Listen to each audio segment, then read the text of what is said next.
안녕하십니까. 김태현 기술사라고 합니다. 요즘에 사회에서 물류창고들 참 많죠. 물류창고 많이 짓습니다. 물류창고가 왜 이렇게 많이 짓는지, 이렇게 많아지는지 그 이유는 하나입니다. 뭐냐면 온라인 시장이 발달이 되기 때문에 그렇습니다. 저희 세대만 하더라도 사실 물건 하나 사게 되면 직접 가서 봐야 됩니다. 그리고 만져봐야 되고 맛도 봐야 되고. 근데 요즘에 그 젊은 세대들은 스마트폰 하나로 다 해결하죠. 그만큼 그 온라인 시장이 이제 확장된다는 건데요. 2015년부터 통계를 본다 그러면 우리나라도 그렇고 이 택배 시장이 굉장히 급속하게 발달되는 걸 볼 수 있습니다. 그래서 이제 물류 창고가 필요한 이유는 당연한 거겠지만은 이제 온라인 시장이 발달하게 되면은 중간 기지가 필요합니다. 그 공장에서 제품을 생산하면은 중간 기지로 일단 공장에서는 갖다 놓으면 되는 겁니다. 그래서 중간 기지 물류 창고에서 이제 지역별로 그다음에 뭐 아이템별로 다 이제 소분하게 되죠. 그래서 거기에서 이제 그 배송이 이제 이루어지는 게 지금 현재 그 물류 유통 그 시스템인데요. 그 공장 제품 중에는 이제 냉동 식품들도 있고요. 그래서 이제 냉동 창고가 이제 커지게 되는 겁니다.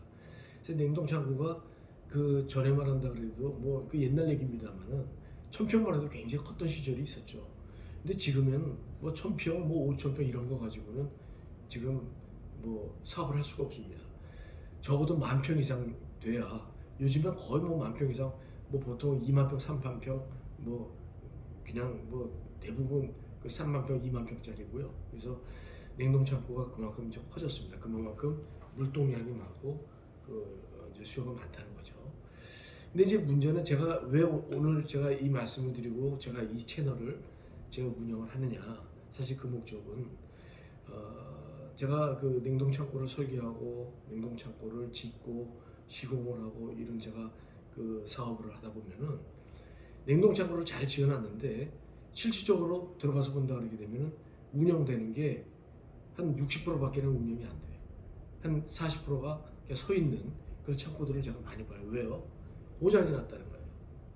그 돈 많이 들여놓고 그렇게 그 창고를 지어놓고 고장이 나갖고 운전을 못 하고 있는 거예요. 심각한 문제죠. 그래서 이게 왜 이렇게 고장이 났느냐? 이 고장의 원인을 살펴보면은 물론 시공상의 문제도 있습니다만은 더 근본적인 원인은 이 잘못했다는 거죠. 이 설계를 잘못했다는 겁니다. 이 설계가 대단히 중요합니다. 설계가 잘못된, 특히나 냉동 창고는 설계를 좀 잘못한다 그러게 되면 그 기계가 견딜 수가 없어요. 실질적으로 여기에 지금 들어가는 그 물건이나 그 어떤 물량이 이 정도 들어가겠다라고 설계를 했는데 그것이 뭐 급하게 좀 뭐 증가한다든지 또 갑자기 예기치 않게 어떤 그 이 외기라든지 이런 어떤 영향을 또 너무 어떤 아주 또 급하게 또 그 영향을 받는다든지 뭐 등 여러 가지 어떤 문제들이 있는데 이런 걸로 인해 가지고 예를 들어서 기계가 제대로 돌아가지 않거나 기계가 들어 운전하면서도 이상 운전한다든지 뭐 그래 가지고 뭐 기계가 고장 난다든지 이런 현상들이 대단히 많습니다. 또 어떤 경우는 배관이 또 누설된다든지 이런 부분들도 많고요. 그래서 이런 것들이 냉동 창고에 어떻게 보면 아주 그 고질적인 좀 문제인데요.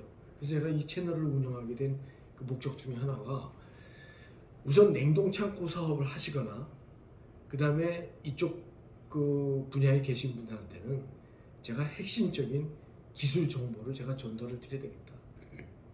그래서 적어도 이 냉동 창고 사업을 하시겠다 하시는 분들은 그런 어떤 기본적인 그 기술 정보를 알고 그 다음에 설계를 맡기시거나 설계를 하시거나 하셔야 됩니다.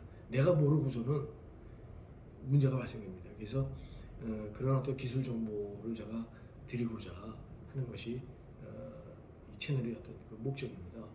그리고 또 이 종사하시는 분들도 제가 그동안에 경험했던 이런 기술들을 공유하고 그다음 기술 정보를 드리고 하는 것이 이 채널의 목적이라고 하겠습니다. 그래서 아까도 잠깐 말씀드렸습니다만은 그만큼 이제 그 설계가 참 중요한데 이제 설계를 하다 보게 되면 가장 먼저 해야 될 게 뭐냐면 부하 계산을 해야 돼요. 근데 그 부화 계산을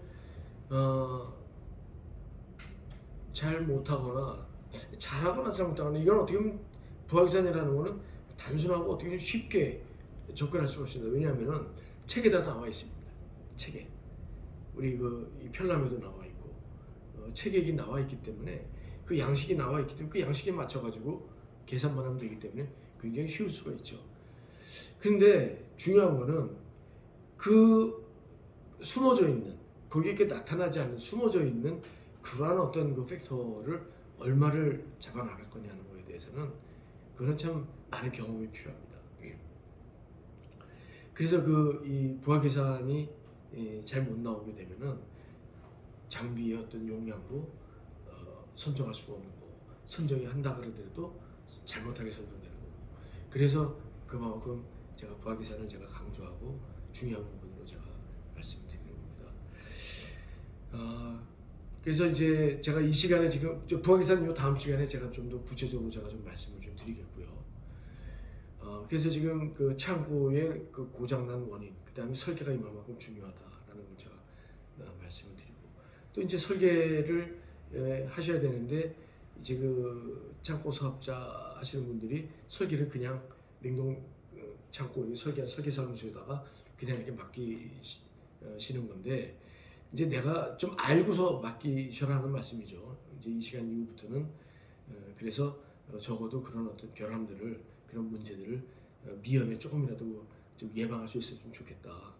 근데 이제 그분들 만나서 이렇게 아니 자기네들은 우리들은 그냥 거기 신경 쓸 적이 없습니다. 그냥 돈 주고 맡기면 이제 되는 거 아니냐 이렇게 이제 들 항변하시는데 물론 뭐 돈 주고 맡기시면 되죠. 그러나 알고 제가 이렇게 좀 팁을 드릴 거니까 그 기술 정보를 드릴 거니까 알고 맡기시는 게 좋습니다. 근데 그렇게도 자꾸 뭐 좀 문제가 되고 그렇게도 이게 나는 어렵다 하시는 분들은 저에게 맡겨주세요. 저한테 제가 설계를 해드릴 거니까 제가 설계를 해드리겠습니다. 저한테 맡겨주시게 되면 제가 실비로 제가 설계를 해드릴 거니까 저한테 맡겨주시면은 제가 설계를 잘 해드리겠습니다. 그렇게 해서 일단 설계가 대단히 중요하다는 말씀을 드리고 또 설계를 아무리 잘해도 시공을 잘못하면 안 돼요. 그래서 시공은 또 가장 또 이 시공의 어떤 실패의 또 원인이 뭔가 하게 되면 그 기간을 너무 단축시키려고 하거든요. 그 단축시키는 데 또 문제가 또 있는 거고 그거는 또 이제 여러 가지 이제 또 그 시공사고에 또 이제 관계도 있고 이제 이런 문제가 또 따라갑니다. 또 하나 이제 문제는 또 너무 또 싸게 하려고 그러는 또 문제가 있습니다.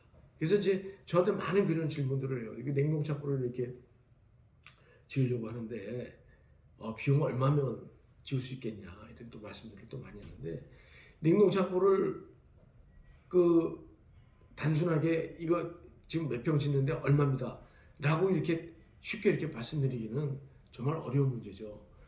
그래서 이제 제가 말씀드릴 수 있는 거는 그분들한테 제가 어떤 조건을 답니다. 그냥 이거는 제가 말씀드릴 수 있는 거는 그 일반적인 사양입니다. 특별한 사양이 아니고 일반 사양 중에서는 냉동 창고 고내 온도는 마이너스 20도를 보세요. 그 다음에 냉장일 경우는 5도에서 10도 정도를 기준으로 제가 말씀드리겠습니다. 그 다음에 규모는 한 10,000평 정도, 10,000평에서 15,000평 정도 되는 규모에서 제가 말씀드리는데 이거는 그냥 평당 단가로 제가 말씀을 드리겠습니다. 제가 경험을 해보니까 이 정도 규모에 지어보니까 평당 한 75만 원 정도는 들어가야 되겠더라고요. 여기 인건비도 포함되고 냉동기 사오는 거, 그 다음에 냉동기 또 장비들 쿨라, 그 다음에 냉각탑도 들어가야 되고 펌프도 들어가야 되고 그다음에 자재도 들어가야 되고 그죠? 그 다음에 거기 또 인건비도 들어가야 되고 그런 거를 종합적으로 판단해 봤을 때 평당 한 그 정도는 들어가야지 지을 수 있습니다. 이 정도로 제가 말씀을 드리죠. 그러면은 그 한 5,000평 정도 이런 정도 규모를 가지고 이 단가를 이건 아니죠. 5,000평 정도는 또 규모가 작기 때문에 금액이 더 들어갈 수 있죠. 또 더 크면 그러니까 요걸 기준으로 해서 조금 우리가 생각해 볼 수 있다라는 정도로 제가 말씀을 제가 드리고 있습니다. 그래서 냉동 창고를 계획하시는 분들이 혹시 계시게 되면은 뭐 다른데 뭐 잘하시는데 뭐 잘 아시는 데 있으면은 뭐 하시면 되겠지만 그렇지 않으면 저한테 맡겨주시게 되면 제가 설계 제가 해드리고 그다음에 시공도 저희가 하니까 제가 시공 인프라가 제가 많으니까 시공도 제가 좀더그 작은 비용으로 제가 이렇게 해드릴 수 있을 것 같습니다. 그래서 냉동 기술은 제가 여태까지 뭐 한 5년 정도 이렇게 냉동 제가 기술을 이렇게 가지고 이렇게 업을 좀 하고 있습니다만은 냉동 기술이 이렇게 만만하고 또 쉬운 기술만은 아닙니다. 저희가 학교 다닐 때 저희가 어렸을 때는 기계공학을 했습니다. 기계공학에서 냉동공학을 다뤘습니다. 요즘에는 안 그래요. 요즘에는 냉동공학하고 따로 있더라고요. 그래서 이제 그 기계공학에서 이제 다루는 항목 그 과목이 이제 연료체, 그다음에 열전달 이쪽 과목에서 일단 또 냉동공학을 또 다루고 이렇게 했는데요. 냉동 기술을 이렇게 엔지니어링을 해보면은 이게 기계공학만 해서 될 일이 아니라 전기, 전자 같이 그다음에 요즘 같은 환경, 그다음에 대기 환경, 그다음에 이 화학 냉매적인 이런 문제들, 냉매가 환경에 끼치는 영향이라든지 이런 거 같이 고민하면서 상당히 어떻게 보면은 좀 그 복합적인 이런 그 융합 엔지니어링이라고도 이렇게 볼 수 있는데요. 상당히 이렇게 좀 깊이 있는 기술입니다.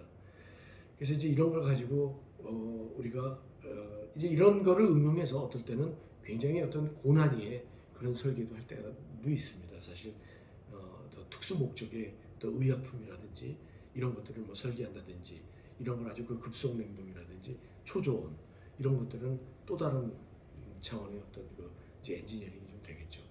그래서 오늘 다 말씀드릴 수는 없지만은 어쨌거나 제가 이 채널을 운영하게 된 목적은 제가 그 핵심적인 기술 정보를 관계하시는 분들한테 드리고 싶고 그 다음에 또 이 기술에 대한 어떤 그 가치 이런 부분을 같이 또 공유하고 기술 정보도 이렇게 같이 공유하고 이런 어떤 채널의 어떤 목적 이런 것들을 오늘 제가 이렇게 개요적인 거를 이렇게 말씀드리기 때문에 이렇게 말씀드렸습니다. 그래서 앞으로는 몇 회간 제가 이렇게 그 운영을 해 나갈 겁니다. 그래서 뭐 매일 운영을 할 수는 없지만 적어도 한 달에 한 두세 번 정도 이렇게 운영을 하면서 여러분들을 만나고 같이 이렇게 좀 해 나갈 생각입니다. 참고적으로 우리나라 그 대형 공사 국가에서 발주하는 대형 공사나 아니면 우리 그 민간 공사라도 일정 규모 이상의 그 공사에는 그 기술 감독 그 기술사를 선임하도록 되어 있습니다. 그래서 그런 그 대형 현장에 간다 그러게 되면은 그 감리단장에 이제 기술사가 이제 나와 있는데요. 그래서 이제 그 기술사가 이제 기술 감독을 해야 될 만큼 상당히 그 중요한 그런 기술이라는 겁니다. 냉동 창고가.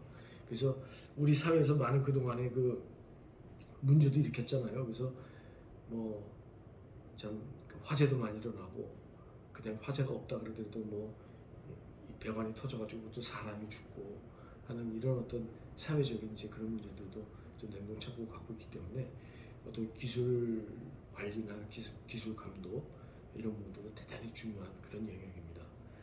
참고하시고 그다음에 앞으로도 제가 만나면서 채널을 통해서 여러분들 이렇게 자주 만나뵙도록 하겠습니다. 제가 그 유튜브 채널을 처음 운영하다 보니까요 많이 서투릅니다. 뭐 구독 좋아요 이런 것도 눌러라는데 제가 그런 뜻을 잘 모르겠어요. 그러나 그런 것도 좀 해주시고 좀 많이 이렇게 사랑해 주시고 채널에서 저렇게 자주 이렇게 만나뵙으면 감사하겠습니다. 감사합니다.